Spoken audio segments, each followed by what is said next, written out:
Dennis Molinaro is a professor of legal studies at Ontario Tech University. He previously worked as a national security analyst with the federal government. Professor Molinaro is in Oshawa, Ontario. So, Professor, let's start on the latest out of the White House, that it's possible that the 3 objects shot down over the weekend were benign, not a threat at all. What do you make of that?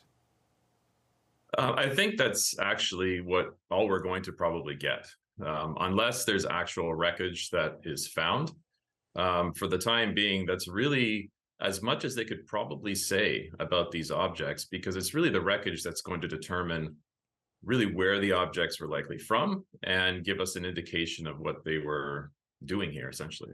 So how likely is it you think we'll actually get that wreckage? Because the Lake Huron stuff seems pretty hard to recover, and even the stuff in Yukon is pretty remote and in tough terrain. Yeah, I mean, in terms of recovery, it's not looking hopeful. One, you have, like you mentioned, Lake Huron, the depths of the water, it's particularly deep. We're also talking about the Arctic, a vast, remoteness in terms of the region, lots of square kilometers in terms of land cover in the Yukon, Arctic Ocean. I mean, this is not going to be easy. It's going to be extremely challenging, especially given the size of the objects that were reported. They weren't very large, so it's going to be incredibly challenging. Right. The first one that the U.S. says is a Chinese spy balloon, the Chinese say is a weather balloon. That was big, right? Multiple vehicles in size.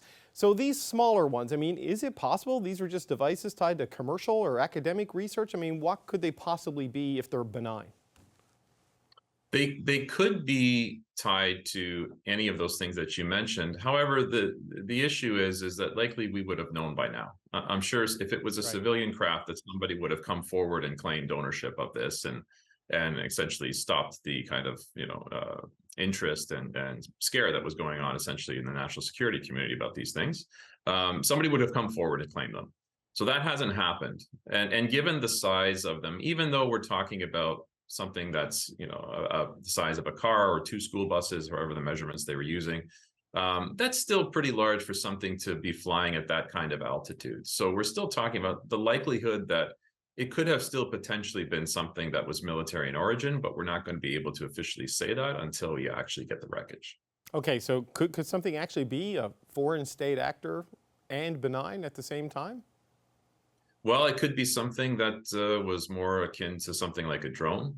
It could be a type of balloon. I mean, for me, for them to scramble fighter jets to actually go up and take this down, it says to me that there must have been some indication of some similarity to the balloon in some fashion, whether it was visual or perhaps some type of signature that was very similar.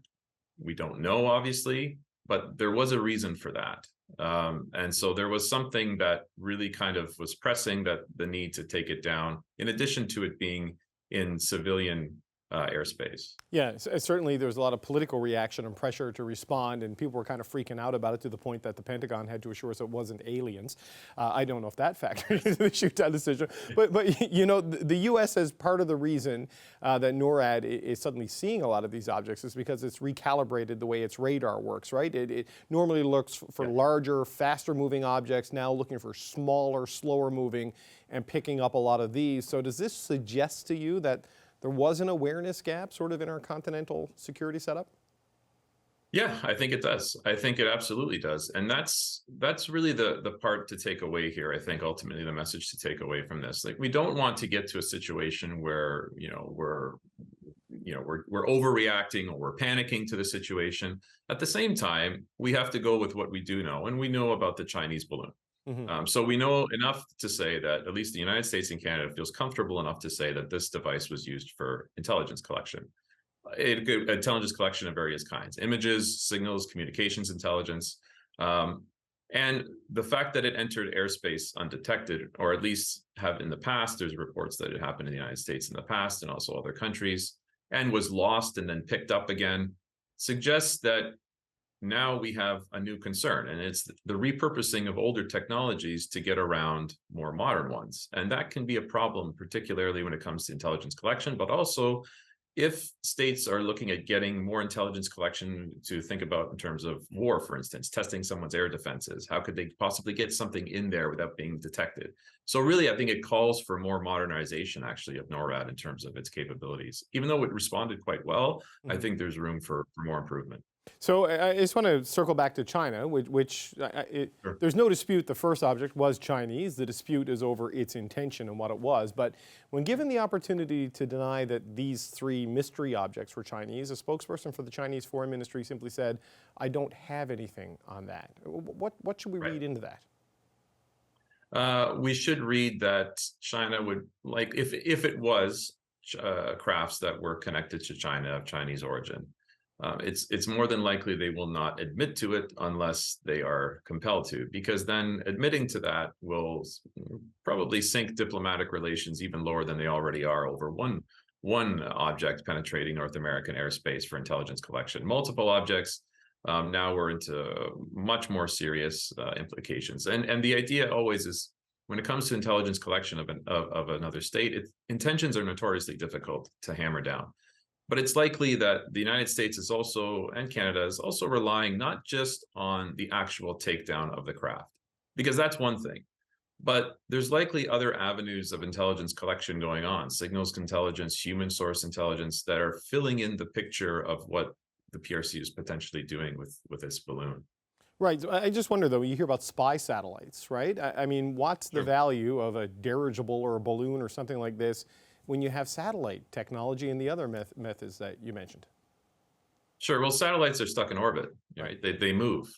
So it's not as if it's going to be able to capture detailed images at a time. And everybody knows what the orbits are. The United States is fully aware of where PRC satellites are and what they're likely going to be hovering over at a particular point in time. A balloon, though, is different. I mean, you're talking about a craft that could, one, get into radar, past radar, but also hover for a much longer period of time, and also get much more detailed pictures.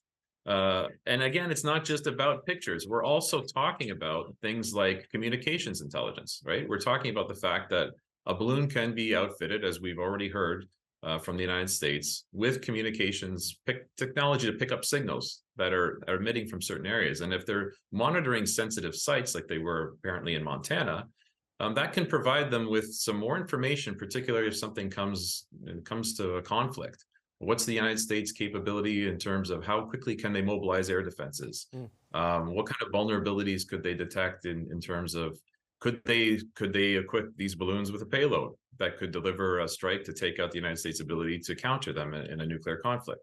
I mean, lots of things can be done with this. Okay, Dennis Molinaro, it's a good point to end it on. Thanks so much for your time. Thank you very much for having me.